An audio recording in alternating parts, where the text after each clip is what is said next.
تو اس سے مجھے کافی چیزوں کی آگہی ہوئی اور احساس بھی ہوا کہ کس طرح سے یہ لوگ زندگیاں گزارتے ہیں جن کا ایک یا دو بچے اس طرح کے ہوتے ہیں، تو جس سے پوری کی پوری فیملی جو ہے وہ افیکٹ ہوتی ہے، اور اس میں کافی سارے ایشوز ایسے ہوتے ہیں جو کہ اگر ہم ایک کمیونٹی کے طور پہ دیکھیں اور سپورٹ دیں تو ہم ان کو حل کر سکتے ہیں، جبکہ وہ جو پیرنٹس والی سائیڈ ہوتی ہے یا بچوں والی سائیڈ ہوتی ہے وہ اس کو اتنا بڑا سٹگما سمجھتے ہیں کہ وہ اس کو آپ سے ڈسکس نہیں کرتے، اس کو اوپننیس کے ساتھ کمیونیکیٹ نہیں کرتے، اور وہ اندر ہی اندر اس میں پستے رہتے ہیں، اندر ہی اندر اس میں سفر کرتے رہتے ہیں، اور کئی لوگ بیچارے اپنی زندگیاں بھی کھو بیٹھتے ہیں، اور پیرنٹس جو ہیں وہ جو ان کے کیئر ٹیکرز ہوتے ہیں بچوں کے، وہ بھی سفر کرتے رہتے ہیں، ان کی فنکشنلٹی متاثر ہوتی ہے، ان کی صحت متاثر ہوتی ہے، ان کی جابس، ان کی فیوچر جو ہے متاثر ہوتا ہے، جسٹ بیکاز کہ وہ اس کو سٹگما سمجھتے ہیں اور اس کی آگہی نہیں ہوتی، اور وہ کسی سے بات نہیں کرتے، کسی سے اس چیز کو ریلیٹ نہیں کرتے۔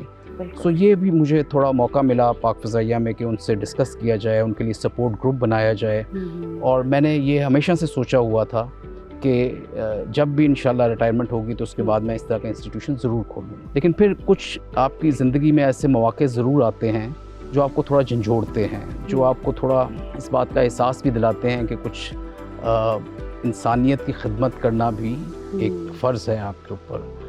خدا کے بندے تو ہیں ہزاروں، بنوں میں پھرتے ہیں مارے مارے، میں اس کا بندہ بنوں گا جس کو خدا کے بندوں سے پیار ہو۔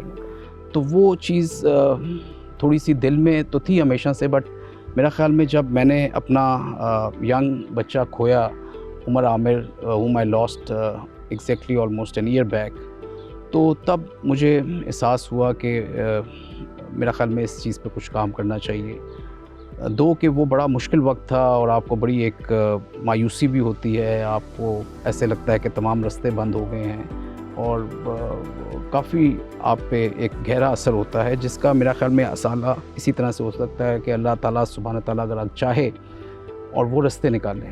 تو میں اللہ کا بڑا شکر گزار ہوں کہ اللہ تعالیٰ نے نہ صرف مجھے ہمت دی، صبر دیا، استقامت دی، بلکہ یہ راستہ بھی دکھایا کہ میں کوئی ایسے کام کروں جس سے لوگوں کو فائدہ ہو سکے، ان کے لیے امید بنوں، ان کے لیے ایک آسرا بنوں، اور اس سے آپ کے دل کو بھی سکون پہنچتا ہے، آپ کے روح کو بھی سکون پہنچتی ہے۔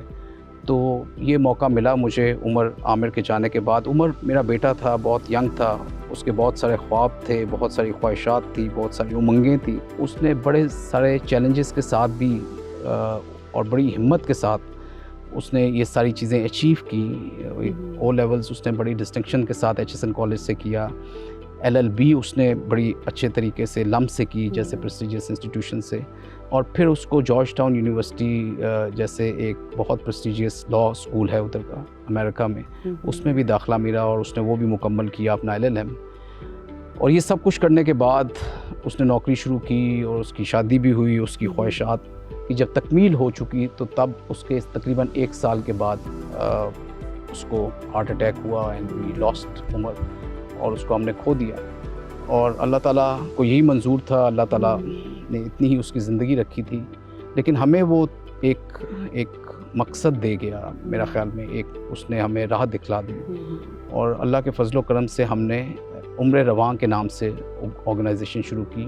عمر رواں آرگنائزیشن آپ نے بنا لی، کب اس کو قائم کیا، اور اس کا جو مقصد ہے ایکچولی وہ کیا ہے؟ کن لوگوں کو، کس ایج گروپ کے بچوں کو یا بڑوں کو آپ ٹارگٹ کر رہے ہیں؟ دیکھیں جی، ہمارا عمر رواں سے سب سے بڑا مقصد یہ ہے کہ تمام بچے جو اسپیشلی ایجوکیشن لے رہے ہیں اور جو تعلیمی میدان میں اترے ہوئے ہیں، ان کو اگر کسی قسم کے بھی صحت کے مسئلے ہوتے ہیں یا کوئی ایسے انوائرمنٹل ایشوز ہوتے ہیں جس سے وہ اپنی تعلیم کے لیے وہ رکاوٹیں بنتی ہیں وہ چیزیں، تو ان تمام رکاوٹوں کو دور کیا جائے۔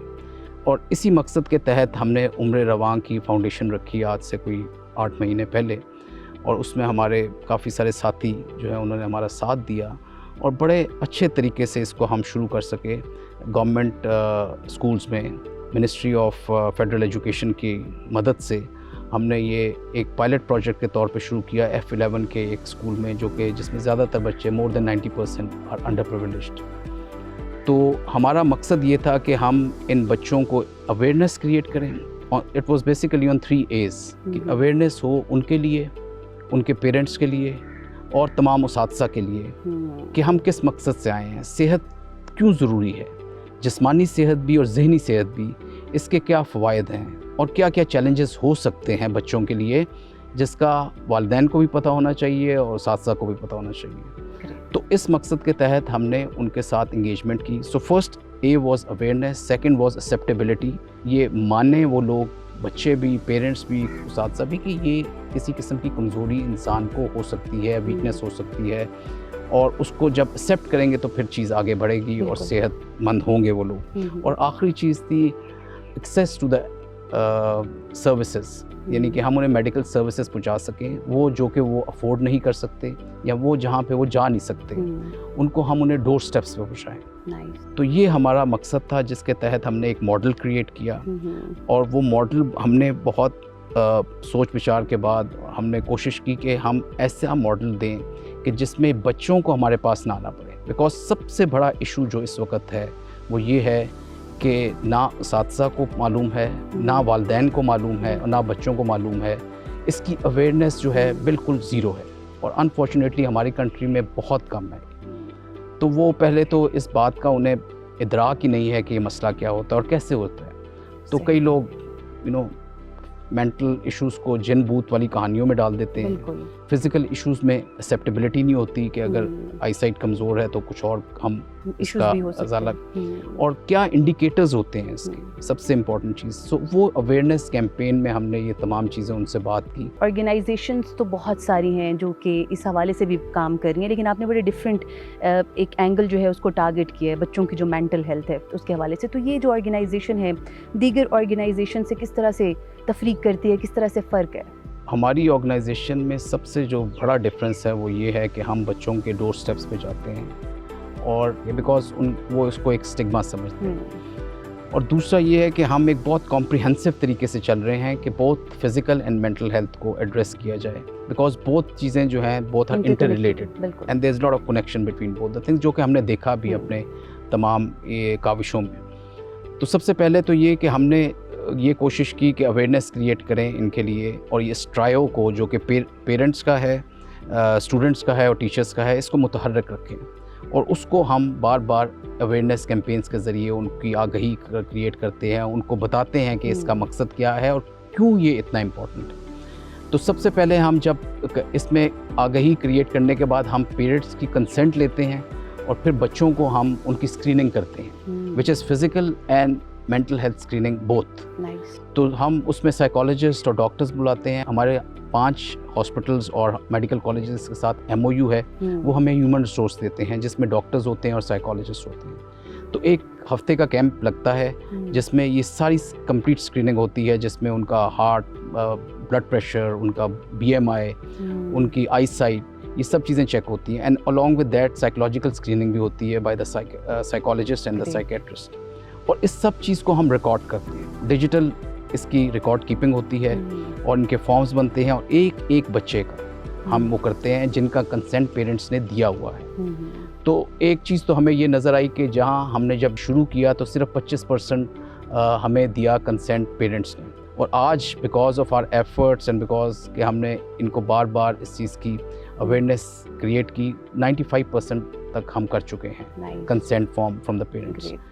جب ہم یہ ریکارڈ کیپنگ کر لیتے ہیں اس کے بعد ہم 2 کمروں میں عمر رواں ہیلتھ اینڈ ویلنس سینٹر بناتے ہیں, جس میں ایک میں ڈاکٹر بیٹھتا ہے اور دوسرے میں سائیکالوجسٹ اور ایک ہماری کونسلر ہوتی ہے.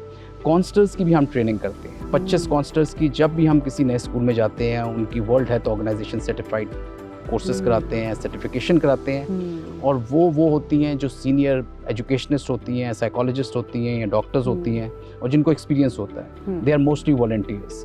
اور یہ پھر ہمارے جو عمر رواں ہیلتھ اینڈ ویلنس سینٹر ہے اس میں یہ کام کرتے ہیں. اس طرح ہم اس کو آپریشنل کرتے ہیں, اور پھر ان سب بچوں کا ہم ڈیٹا مینٹین کرتے ہیں جن کے ساتھ ایشوز تھے.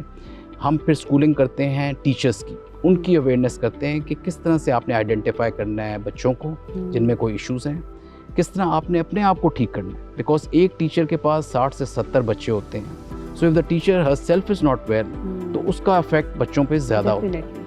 تو یہ پورا ایک کیمپین کا ایک حصہ ہوتا ہے جس کو ہم کرتے ہیں. اور الحمدللہ ہم نے جو پہلا اسکول لیا F11 میں, اس میں تقریباً 900 کے قریب بچیاں تھیں, اور ہم ابھی 80% سے زیادہ ان کی اسکریننگ بھی کر چکے ہیں, ان کو ٹریٹمنٹس بھی دے رہے ہیں, چھوٹے چھوٹے ٹریٹمنٹ سے لے کر بڑے بڑے ٹریٹمنٹس تک بھی ہم نے دیے ہیں. 15% بچیوں کی, تقریباً 100 سے زیادہ بچیوں تھیں جن کو گلاسز ہم نے دی لگا کے, because they couldn't see the board. ان کو بورڈ نظر نہیں آتا تھا کلاس روم میں, تو ان کو پھر سائیکولوجیکل ایشوز بھی ہوتے ہیں. اور پلس ہم نے ایک بچی کا ہارٹ کا بھی آپریشن کرایا, انٹرونشن کرائی, اور وہ بڑے عرصے سے اس کو ایشوز چل رہے تھے. اسی طرح ایپیلیپسی کے کافی سارے کیسز ہم نے ٹارگٹ کیے. مینٹل ہیلتھ ایشوز بہت کچھ سیریس تھے, ان کو بھی ہم کر بھی چکے ہیں اور کچھ کر بھی رہے ہیں ہمارے کونسلرز اور سائیکالوجسٹ جو ہیں. سو الحمدللہ the input has been well received by the جتنے بھی اسکول کے ٹیچرز بھی ہیں وہ بھی.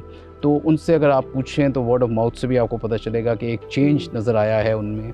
وہ بچے جو کہ کچھ ایشوز کی وجہ سے اسکول اٹینڈ نہیں کر رہے تھے, ان کو بھی ہم واپس لے کر آئے ہیں.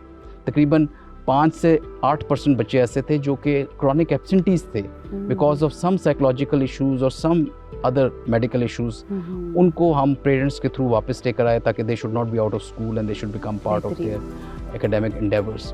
سو یہ ایک پورا عمل جو ہے یہ ہمارا بہت ایک پرسنلائز طریقے سے ہم چل رہے ہیں. We are moving slowly but surely we are making a difference. اور بہت ہی ڈفرینٹ ہے آپ کا جو ماڈل جس کے تحت آپ کام کر رہے ہو. بڑا ٹیکنیکل اینڈ ٹرینڈ اسٹاف آپ نے اپنے ساتھ رکھا ہے. سر آگے بڑھتے ہیں. ابھی تو آپ نے یہ بتا دیا کہ آپ کس طرح سے کام کریں. ان فیوچر کیا پلانز ہیں؟ ہمارا آخری مقصد یہ ہے کہ اس کے اوپر کوئی لیجسلیشن ہو, کوئی لا پاس ہو کہ جس میں عمر رواں کا ایک سینٹر جو ہے وہ کمپلسری ہو ہر اسکول میں جس میں 1000 سے زیادہ بچے ہیں بچیاں ہیں. And that is what is going to make the difference. اور گورنمنٹ جو ہے اس کی اونرشپ لے. ابھی ہمارا مقصد جو اگلے 5 سالوں کا ہے وہ یہ ہے کہ ہم انشاءاللہ تعالیٰ 30 سے زیادہ سینٹرز بنائیں گے اور اس میں عمر رواں کے تھرو ہم تقریباً 1.5 لاکھ بچوں کو ریلیف دیں گے. And we will cover, inshallah, try to cover within 5 to 6 years the complete federal capital schools, جو کہ especially underprivileged schools ہیں. اور یہ ہمارا basically initial مقصد ہے. And then inshallah تعالیٰ ہماری کوشش ہوگی کہ simultaneously ہم اور schools کو بھی engage کریں جہاں پہ especially underprivileged children ہیں. even privileged children میں بھی issues بہت زیادہ ہوتے ہیں, ان کو بھی تو اگر وہ بھی ہمیں ٹیپ کریں گے تو we will definitely give them our model, we will share them experience جو بھی ہمارا ہے. بالکل سر, بڑی انٹرسٹنگ گفتگو چل رہی ہے. وقت کم ہے لیکن میری کوشش یہ ہے کہ زیادہ سے زیادہ آپ سے گفتگو جو ہے وہ کی جا سکے. سر کافی ساری باتیں ہوگی عمر رواں سے متعلق. اب بات کرتے ہیں آپ کے اپنے پروفیشن سے. لائک 40+ ایئرز آپ نے دے دیے ایئر فورس کو, اتنا اچھا یادگار وقت, اتنی ساری اچیومنٹس. کوئی یادگار ایسا واقعہ جو کہ آج بھی آپ سمجھتے ہیں کہ نہیں وہ بہت ایک ایسا واقعہ تھا جس کو آپ کبھی بھول نہیں پائے, کچھ ڈفرینٹ؟ بہت سارے واقعات ہیں. جس طرح میں نے آپ کو بتایا کہ ایئر فورس ایک بہترین آرگنائزیشن ہے, پاکستان کی ماں کی طرح ہے ہمارے لیے. تو اور اس میں مجھے ایک واقعہ بہت زیادہ سوسنٹلی اور بڑا کلیئرلی یاد ہے جس سے بڑی ایک موٹیویشن ہوتی ہے اور یہ بھی اندازہ ہوتا ہے کہ دشمن پہ کتنی دھاک ہے ہماری پاکستان فضائیہ کی ہمیشہ سے, جو کہ 65 کی جنگ کے بعد کافی نمایاں ہوئی. تو میں اس وقت کارگل کے دنوں میں فلائی کر رہا ہوتا تھا جب کارگل والے ایریے میں, اور F-16 پہ تھا, اور ہمیں بھی بڑا کانفیڈنس تھا کہ ہمیں مطلب اگر کبھی بھی موقع ملے گا تو ہم دشمن کو جو ہے اچھا ایک جواب دیں گے. تو اس سلسلے میں مجھے یاد ہے کہ اکراس دا بارڈر جو ہے کارگل میں انڈینز کے جہاز فلائی کر رہے ہوتے تھے اور میگز ہوتے تھے, Su-30s ہوتے تھے. تو ایک دفعہ ان کی ایک فارمیشن جو ہے وہ سری نگر میں بامبنگ کے لیے آئی اور اوپر سے ایک ایئر لائنر گزرا جو کہ کافی ہائٹ پہ تھا اور وہ کنٹریلز چھوڑ رہا تھا پیچھے سے وائٹ کلر کی. تو ان کے لیڈر کو اتنا خوف تھا, انہیں اندازہ تھا کہ ادھر F-16 فلائی کر رہے ہوتے ہیں. تو اس نے ایک دم سے ایک کال دی جو کہ ہمارا ایک الیکٹرانک وارفیئر کا جہاز تھا جو ہمارے ساتھ پیچھے فلائی کر رہا ہوتا تھا. اس نے اس کو مانیٹر کیا کہ اس نے یہ کال دی کہ there is an F-16 in the area and everybody should go back, exit. اور اس کے بعد وہ ایک تھرتلی سی مچ گئی اور چاروں جو ہے نا ایک دوسرے کو دیکھے بغیر جو ہے نا انہوں نے دوڑ لگا دی اور واپس بیس کی طرف بھاگنے لگ پڑے. تو اس کی ریکارڈنگ جو ہے بعد میں ہمارے جو الیکٹرانک وارفیئر کا جہاز تھا اس نے آ کے ہمیں سنائی. تو ہمیں بڑی ایک خوشی ہوئی, اطمینان ہوا اور ایک ایک جوش اور ایک موٹیویشن والا فیکٹر ہوا تمام پائلٹس میں کہ کتنا ایک خوف ہے یہ. اس کے علاوہ مجھے ایک اور واقعہ جو کہ میں سمجھتا ہوں اس لیڈرشپ کے لحاظ سے جو عمر رواں کا ہم نے کارواں شروع کیا کہ جب میں اسپیشل چلڈرن کو دیکھ رہا تھا تو ہمارے ساتھ میرا ایک وارنٹ آفیسر تھا, فاروق اس کا نام تھا, اور اس وقت اس کے 3 بچے اسپیشل تھے اور بڑا بچہ جو ہے ٹھیک تھا. تو اس نے مجھے ملا اور اس نے اپنے ایشوز بتائے. تو ہم نے کوشش کی کہ اسے کسی طرح, کیونکہ میں اس کو لک آفٹر کر رہا تھا اس ایریے کو, تو بڑا بیٹا اس کا حافظ تھا اور وہ مینیج کرتا تھا ان کے ساتھ.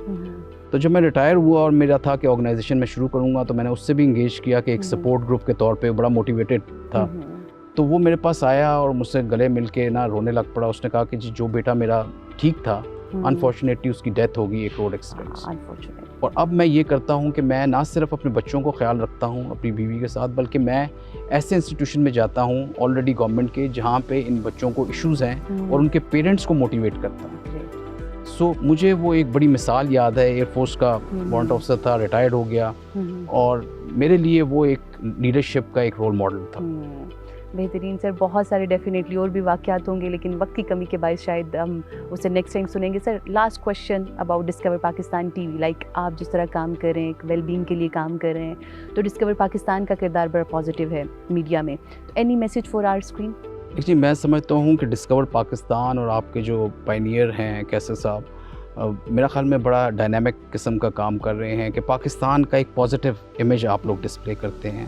میں نے جتنے بھی دیکھے ہیں پروگرامز وغیرہ اور ڈاکیومنٹریز جو آپ بناتے ہیں پاکستان کے متعلق، وہ بڑا ایک پازیٹیو امیج لے کر جاتے ہیں. اور آئی ایم شیور کافی ساری آپ کی موویز جو ہیں وہ انٹرنیشنلی بھی چلتی ہیں، اور پاکستان کو پروجیکٹ کرنے کے لیے کافی سارے ایمبیسیز جو ہیں میں نے خود دیکھی ہیں ڈسکور پاکستان کی، جو کہ ادھر چل رہی ہوتی ہیں دنیا بھر میں.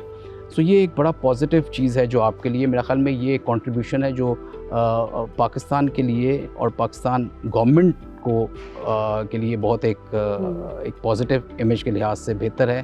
اور اس طرح کے میرا خیال میں امیج کریشن جو ہے اپنے ملک کی ہونی چاہیے، because there lot of positivity in this country.